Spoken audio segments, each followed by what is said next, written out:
या देवी सर्वभूतेषु माँ चन्द्रघण्टारूपेण संस्थिता नमस्तस्यै नमस्तस्यै नमस्तस्यै नमो नमः। जय माता रानी। दोस्तों, आप सभी का बहुत बहुत स्वागत है आपकी अपने चैनल राधा कृष्ण ऑफिशियल में।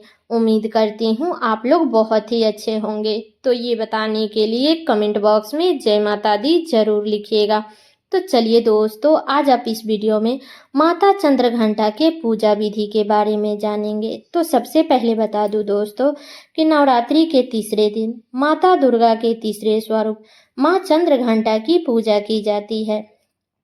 और बता दूं दोस्तों कि माता दुर्गा का यह स्वरूप परम शांतिदायक और कल्याणकारी है। इनके मस्तक पर घंटे के आकार का अर्धचंद्र है, इसी कारण देवी का नाम चंद्रघंटा पड़ा है। माता चंद्रघंटा की पूजा करने से भक्तों की सारी सांसारिक सुखों की प्राप्ति होती है और सभी प्रकार के सांसारिक कष्टों से मुक्ति मिलती है और माँ दुर्गा की कृपा से सहज ही परम पद की प्राप्ति हो जाती है। इसलिए नवरात्रि के तीसरे दिन माता चंद्रघंटा की पूजा जरूर करनी चाहिए। तो आज आप इस वीडियो में जानेंगे कि माँ चंद्रघंटा की पूजा हमें कैसे करनी चाहिए, किन मंत्रों का जाप करना चाहिए, माँ का प्रिय फूल क्या है, प्रिय भोग क्या है, इस दिन माँ को हमें किस रंग का वस्त्र धारण करके पूजा करनी चाहिए और नवरात्रि के तीसरे दिन दुर्गा सप्तशती का पाठ कौन सा पाठ आज के दिन करना चाहिए। तो नवरात्रि के तीसरे दिन के पूजा से संबंधित संपूर्ण जानकारी आज आपको इस वीडियो में मिलेगी। तो आप लोग वीडियो को लास्ट तक जरूर देखिएगा। चैनल पे नए आए हैं तो चैनल को सब्सक्राइब और वीडियो को लाइक जरूर कर दीजिएगा। तो चलिए जान लेते हैं सभी महत्वपूर्ण बातें। तो सबसे पहले बता दूं दोस्तों कि नवरात्रि के तीसरे दिन की पूजा विधि के बारे में। तो देखिए, नवरात्रि में जो पूजा विधि होती है वही लगभग एक ही जैसा हर रोज होती है। जैसे चौकी के पास बैठकर माता दुर्गा की आराधना करनी होती है। अगर आप अलग से चौकी लगाकर पूजा करते हैं या मंदिर में भी पूजा कर रहे हैं तो आप जहाँ पर भी माता रानी को स्थान दिए हैं उसी स्थान के पास में बैठ करके हमें पूजा आराधना करनी चाहिए। तो सबसे पहले बता दूं कि नवरात्रि के दौरान तो सबसे पहले हमें सुबह में ब्रह्म मुहूर्त में उठना चाहिए। अगर आप ब्रह्म मुहूर्त में नहीं उठ पाते हैं तो आपको कोशिश करनी चाहिए कि सूर्योदय होने से पहले आपको उठ जाना चाहिए। इसके बाद घर के साफ सफाई करने के बाद अपने नित्य कर्मों से निर्मित होकर के स्नान करके साफ स्वच्छ वस्त्र धारण कर लेना चाहिए। इस दिन हमें माता की पूजा भूरे रंग के वस्त्र धारण करके करनी चाहिए। अगर आपके पास में ये कलर है तो माँ के प्रिय कलर पहन करके पूजा करें। अगर आपके पास में ये कलर नहीं है तो आप लोग कोई भी लाल पीला वस्त्र धारण करके आप लोग पूजा कर सकते हैं। बस हमें नवरात्रि के दौरान ध्यान रखना है कि काले या नीले रंग के कपड़े पहन करके पूजा नहीं करनी चाहिए। ये दो कलर पहनने से बचना चाहिए। जब आप स्नान कर लेते हैं, साफ स्वच्छ वस्त्र धारण कर लेते हैं, उसके बाद में सूर्य को सबसे पहले हमें जल देना चाहिए प्रतिदिन। उसके बाद जहाँ पर भी आप माँ की चौकी लगाई हैं या घर के मंदिर में भी माँ की पूजा कर रही हैं तो वहाँ पर आसन डालकर बैठ जाइए। इसके बाद माता की फोटो या प्रतिमा को अच्छे से शुद्ध जल छिड़क करके उसको साफ कर लीजिएगा। इसके बाद घी के दीपक या तिल के तेल का दीपक जला दीजिएगा। एक बात और बता दूं कि आसन पर बैठने से पहले ही जितनी पूजा की सामग्री है वो सब सामग्री आप लोग रख लीजिएगा। नहीं तो आसन पर बैठ जाते हैं और दीपक जला देते हैं। उसके बाद अगर आप सभी सामग्री उठ करके लाते हैं तो ऐसे में पूजा खंडित मानी जाती है। ठीक है। और बता दूं कि दीपक जलाने के बाद सबसे पहले गणपति जी की पूजा हमें प्रतिदिन करनी चाहिए।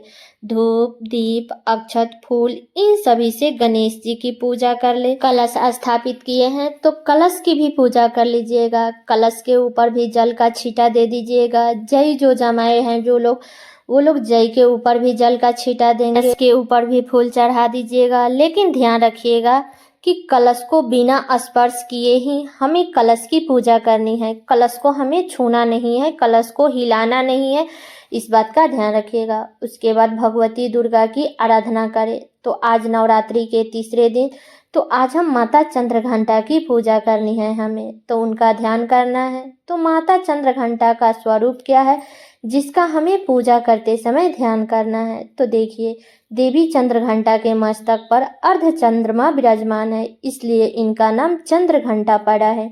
इनका शरीर का रंग स्वर्ण के समान चमकीला है और वाहन सिंह है।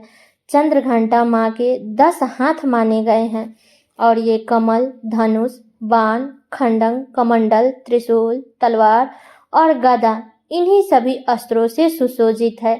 इनके गले में श्वेत फूल की माला और इनके शीश पर रत्न जड़ित मुकुट विराजमान है। और माँ चंद्रघंटा की पूजा करने से परम कल्याण की प्राप्ति होती है, परम शांति की प्राप्ति होती है।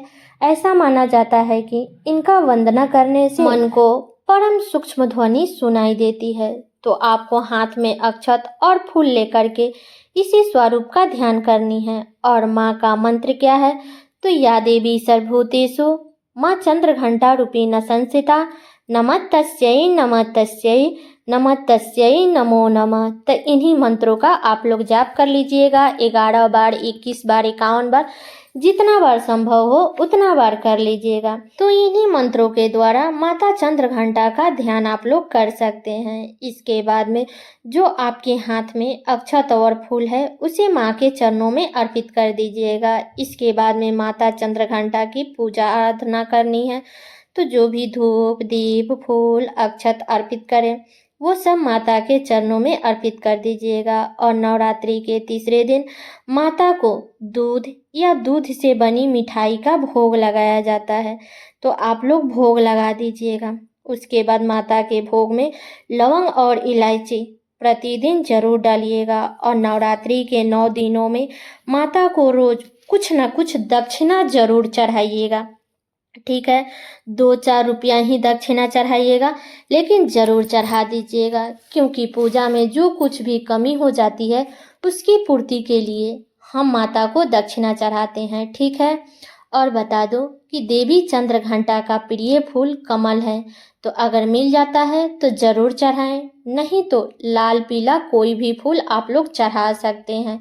जब आप पूजा कर लेते हैं उसके बाद में जो भी मंत्र का जाप आप लोग करते हैं, जैसे गुरु मंत्र द्वारा मिला गया है, तो वो जाप भी आप लोग कर सकते हैं। लेकिन सबसे पहले हमें देवी के मंत्रों का जाप करना है। ठीक है, तो आप लोग जाप कर लीजिएगा। इसके बाद माता की आरती आप लोग कपूर से कर लीजिएगा। जब आप पूजा कर लेते हैं उसके बाद थोड़ा सा जल आप अपने आसन के नीचे डाल दीजिएगा, क्योंकि ऐसा माना जाता है ना कि हम आसन के नीचे जल नहीं डालते हैं तो वो सारा जो पूजा है वो इंद्र भगवान लेकर के चले जाते हैं। इसलिए आसन के नीचे जल डाल करके अपने 2 उंगलियां से अपने मस्तक पर और अपने नेत्रों पर 2-2 बार आपको लगानी चाहिए। तो ऐसे पूजा पाठ अगर आप करते हैं तो आपको पूजा का संपूर्ण फल प्राप्त होता है। नहीं तो अगर आप ऐसे करते नहीं हैं तो जल डाले बिना ही उठ जाते हैं तो आपके किए गए पूजा की कोई भी फल प्राप्त नहीं होता है।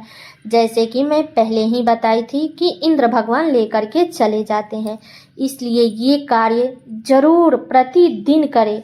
और बता दूं कि जो भी भक्त नवरात्रि में दुर्गा सप्तशती का पाठ कर रहे हैं तो वह नवरात्रि के तीसरे दिन दुर्गा सप्तशती के 4थे अध्याय का पाठ करेंगे। ठीक है, तो इसी नियम विधि के साथ में हमें माता चंद्रघंटा की पूजा करनी है। तो सब लोग बोलिए चंद्रघंटा माता की जय। तो ये है माता चंद्रघंटा की पूजा विधि। तो ये वीडियो मेरा यहीं तक का था। कैसा लगा ये वीडियो आप लोग कमेंट करके ज़रूर बताइएगा। चैनल पे नए आए हैं तो सब्सक्राइब कर दीजिएगा, वीडियो को लाइक कर दीजिएगा और वीडियो को शेयर कर दीजिएगा, ताकि हर किसी को नवरात्रि के तीसरे दिन के पूजा विधि से संबंधित सभी महत्वपूर्ण बातें जानने को मिल सके। तो चलिए दोस्तों, मिलती हूँ अगले वीडियो में किसी नए वीडियो के साथ में। तब तक के लिए नमस्कार।